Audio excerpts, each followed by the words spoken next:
Лицо, битвы. Смотрим.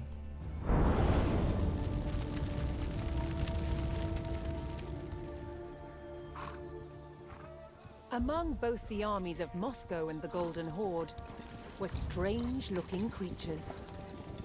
Grotesque, sinister faces that struck terror into a foe.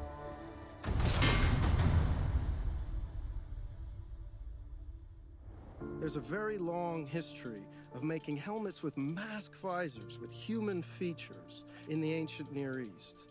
Moscow was heavily influenced by this metalworking tradition, using the art of embossing to hammer these extraordinary sculptural forms into the steel.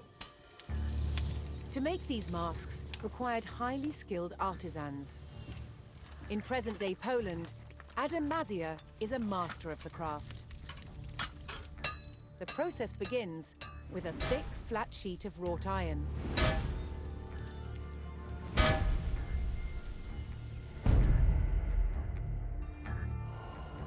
The hammer stretches and domes the plate, the beginnings of a face.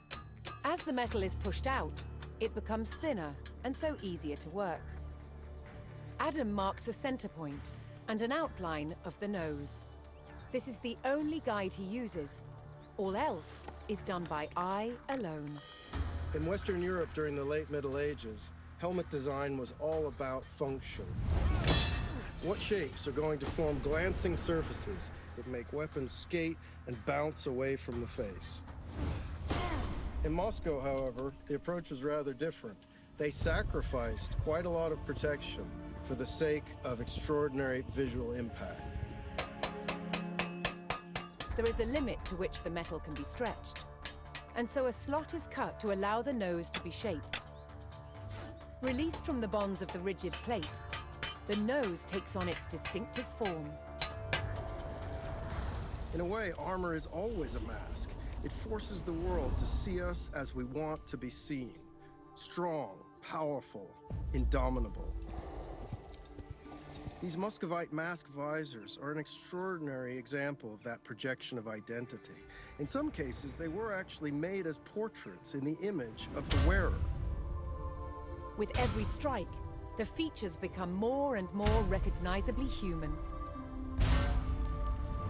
The furnace imbues the mask with a warrior's fury.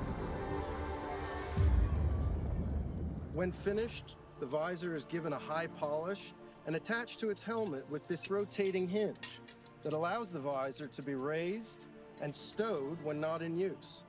But it can always be quickly lowered as soon as danger threatens. A man could project his power with such a mask. A man could hide his fear with such a mask.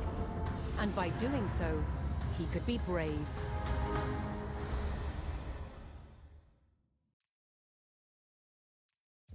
Империя слабеет. Огромная и могучая монгольская империя властвовала над Москвой почти 2 века. Однако даже в самых могучих империях начинаются гражданские войны.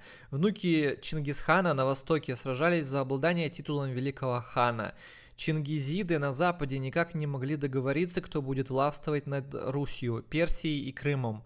Тохтамыш, хан Золотой Орды, вступил в череду долгих и жестоких конфликтов со своим прежним сторонником Тимуром, ханом Ближнего Востока. Тимур был достаточно силен, чтобы всерьез противостоять Тохтамышу. Последний потерял всю свою армию и столицу и был вынужден бежать. Москва не упустила шансы, воспользовалась раздорами в ханствах. Пришла пора свергнуть давних хозяев, которые заметно ослабели.